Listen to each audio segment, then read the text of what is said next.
Bonjour à tous, aujourd'hui je vous propose de réaliser ces choux salés avec une chantilly aux chèvres et du saumon fumé.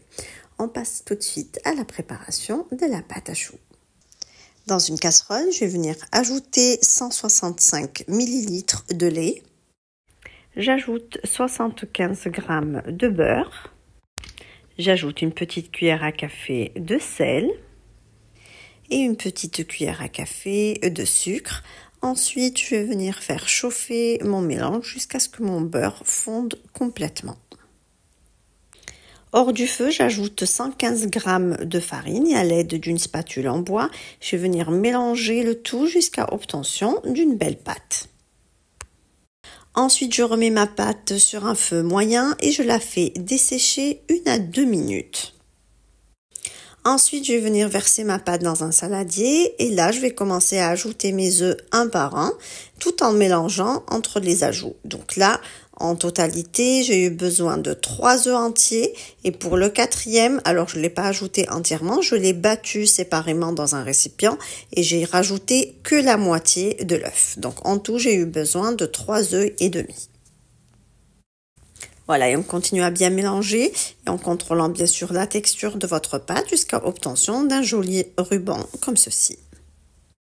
Ensuite, je vais déposer ma pâte à choux dans une poche à douille et je vais venir pocher donc mes choux en les espaçant. Donc là, pour la quantité que je vous ai donnée, j'en ai obtenu 40.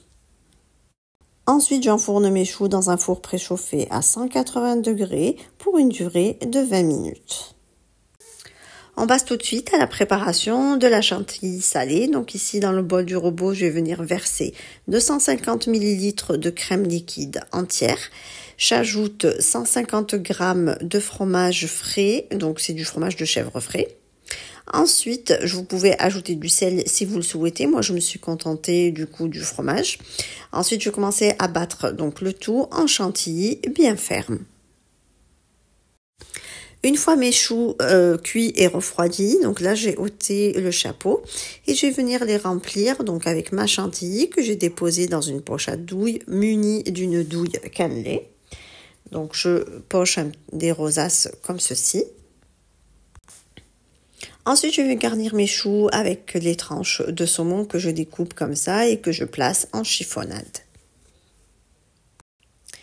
Et ensuite, pour la touche finale, je vais venir ajouter quelques brins d'aneth sur chaque chou.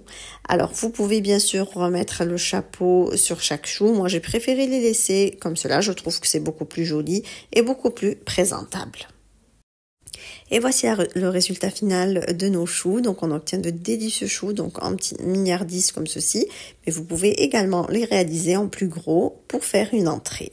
Ici, on arrive à la fin de notre recette. J'espère que celle-ci vous a plu. En tout cas, si vous avez aimé, laissez-moi un like et vos avis en commentaire. Et n'hésitez pas à partager la vidéo autour de vous.